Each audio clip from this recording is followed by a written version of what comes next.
అందరికీ నమస్తే. ఆంధ్రప్రభ భక్తి ఛానల్కి స్వాగతం. నేను మీ సంతోషి.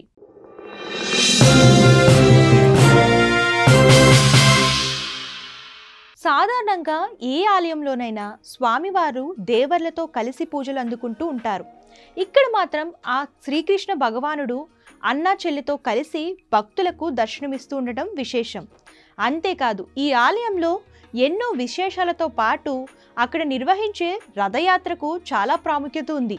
అవేంటో ఇప్పుడు తెలుసుకుందాం. ఒడిశాలోని పూరి పట్టణంలో ఈ జగన్నాథ ఆలయం ఉండగా ఇక్కడ శ్రీకృష్ణుడు అన్న బలరాముడు చెల్లెలు సుభద్రతో కలిసి భక్తులకు దర్శన భాగ్యాన్ని కల్పిస్తాడు. ఈ ఆలయాన్ని 1078లో కళింగ రాజైన అనంతవర్మ చోడగంగాదేవ ప్రారంభించగా ఆయన మనవడైన రాజ అనంగ భీమదేవ దీన్ని పూర్తి చేశాడట. అయితే అంతకుముందు అక్కడున్న ఈ ఆలయాన్ని ఇంద్రజూమ్న అనే మహారాజు కట్టించాడని కథనం. జగన్నాథుడు గిరిజనుల దేవుడని నీల మాధవుడనే పేరుతో పూజలు అందుకున్నాడని స్థల పురాణం.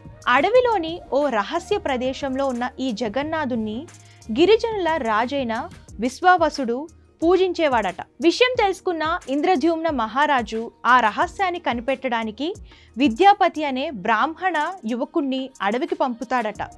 ఈ విషయాన్ని తెలుసుకునే క్రమంలోనే విద్యాపతి విశ్వావసుడి కూతురైన లలితను ప్రేమించి పెళ్లి చేసుకుంటాడు. తరువాత జగన్నాథ విగ్రహాన్ని చూపించమని పదే పదే ప్రాధేయపడతాడు. అల్లుడి విన్నపాన్ని కాదనలేని ఆ సవరరాజు అతన్ని కళ్లకు గంతలు కట్టి గుడి దగ్గరకు తీసుకువెళ్తాడు. అయితే విద్యాపతి ఆ దారి తెలుసుకునేందుకు తెలివిగా తాను వెళ్ళిన ఆ దారి పొడుగున ఆవాలు జారవిడుస్తాడు. కొన్నాళ్లకు అవి మొలకెత్తి దారి స్పష్టంగా తెలుస్తుంది. దీంతో వెంటనే అతడు ఇంద్రద్యుమ్న మహారాజుకు కబురు పెడతాడట. కానీ రాజు అక్కడికి చేరుకునే లోపే స్వామివారి విగ్రహాలు మాయమవుతాయట. దీంతో తీవ్ర నిరాశకు గురైన ఇంద్రద్యుమ్న నిరాహార దీక్ష మొదలుపెట్టి అశ్వమేధాయాగం చేస్తాడు. నీలాచలం మీద ఓ ఆలయాన్ని కూడా నిర్మించి నరసింహస్వామి విగ్రహాన్ని ప్రతిష్టాపన చేస్తాడు. ఒకరోజు ఆయన అక్కడే నిద్రిస్తున్న సమయంలో జగన్నాథుడు కలలో కనిపించి సముద్ర తీరంలో చాంకి నది ముఖద్వారానికి వేప కొయ్యలు కొట్టుకొస్తాయని వాటితో విగ్రహాలు చేయించమని ఆదేశిస్తాడట. ఆ తర్వాత కొయ్యలైతే కొట్టుకు వచ్చాయి, కానీ విగ్రహాన్ని నిర్మించడానికి ఎవ్వరూ ముందుకు రాలేదు. ఏం చేయాలా అని రాజు ఆలోచిస్తున్న సమయంలో దేవశిల్పి విశ్వకర్మ వికలాంగుడి రూపంలో వస్తాడు. కానీ తానొక్కడినే రహస్యంగా ఓ గదిలో విగ్రహాలకు రూపకల్పన చేస్తానని, ఆ సమయంలో పచ్చి మంచినీళ్ళు కూడా ముట్టుకోనని, ఆ 21 రోజులు అటువైపు ఎవరూ రాకూడదని షరతులు విధిస్తాడు. దానికి రాజు అంగీకరిస్తాడు. రోజులు గడుస్తున్నా గదిలోంచి ఎలాంటి శబ్దమూ రాకపోవడం, అలాగే రాణి గుడించాదేవి తొందర పెట్టడంతో గడువు పూర్తి కాకుండానే రాజు తలుపులు తెరిపిస్తాడు. కానీ ఆ గదిలో శిల్పి కనిపించడు.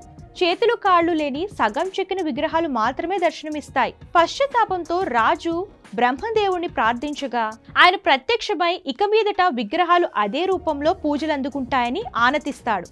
అంతేకాదు తానే స్వయంగా వాటికి ప్రాణప్రతిష్ఠ చేస్తాడు. అందుకనే పూరి ఆలయంలోని విగ్రహాలకు అభయహస్తం వరదహస్తం కనిపించవు. చతుర్దశ భువనాలను వీక్షించడానిక అన్న తరహాలో పెద్ద పెద్ద కళ్ళు మాత్రం ఉంటాయి. ఇక ఈ జగన్నాథ ఆలయంలోనే కృష్ణుని గుండె ఉందని నమ్మకం. పురాణాల ప్రకారం కృష్ణుడి శరీరం దహనం చేసినప్పుడు గుండె మాత్రం కాలిపోకుండా మిగిలిపోయిందని, ఆ గుండెను జగన్నాథుని విగ్రహంలో ప్రతిష్ఠించారని చెబుతారు. దేశంలో ఎక్కడా లేని విధంగా పూజలు అందుకుంటున్న దర్శనమూర్తులను 8 నుంచి 12 లేదా 19 సంవత్సరాలకి ఒక్కసారి మార్చి నూతన దేవతామూర్తులను ప్రతిష్ఠిస్తూ ఉంటారు. దీన్నే నవకలేబర ఉత్సవంగా పిలుస్తారు. ఇక ఈ ఆలయం ఆధ్వర్యంలో జరిగే ఉత్సవాలన్నిటిలోనూ ముఖ్యమైనది జగన్నాథ రథయాత్ర. దీని గురించి ప్రత్యేకంగా చెప్పాల్సిన పని లేదు. ప్రతి సంవత్సరం జరిగే ఈ రథయాత్రకు దేశ విదేశాల నుంచి భక్తులు పెద్ద సంఖ్యలో తరలి వస్తుంటారు. పూరిలో జరిగే ఈ రథయాత్ర స్నాన పౌర్ణమితో ప్రారంభమవుతుంది. తిరిగి దేవతలు ప్రధాన దేవాలయానికి చేరుకోవడంతో రథయాత్ర ముగుస్తుంది. దీని తరువాత జగన్నాథుడి పాత విగ్రహాల స్థానంలో కొత్త విగ్రహాలను ఉంచి అందులో ఉండే ఓ బ్రహ్మ పదార్థాన్ని కొత్త విగ్రహంలోకి మారుస్తారు. అదే సమయంలో పాత విగ్రహాలను భూస్థాపితం చేస్తారట. జగన్నాథుడి విగ్రహంలో ఉండే బ్రహ్మ పదార్థంలో కృష్ణుడి గుండె చప్పుడు ఇప్పటికీ వినిపిస్తుందని చెప్తూ ఉంటారు. ఇక రథయాత్రలో భాగంగా జగన్నాథుడిని దర్శించుకునే క్షణం కోసం భక్తులు తహతహలాడుతూ ఉంటారు. దాదాపు 5 అడుగుల 7 అంగుళాలు ఎత్తుండే జగన్నాథుడి విగ్రహాన్ని ఆలయ ప్రాంగణంలో నుంచి బయటకు తీసుకువస్తుండగానే జయ హో జగన్నాథ అంటూ జయ జయ ధ్వనాలు చేస్తారు. కులమత భేదాలు లేకుండా అందరూ జగన్నాథుడి విగ్రహాన్ని తాకే అవకాశం ఉండడం విశేషం.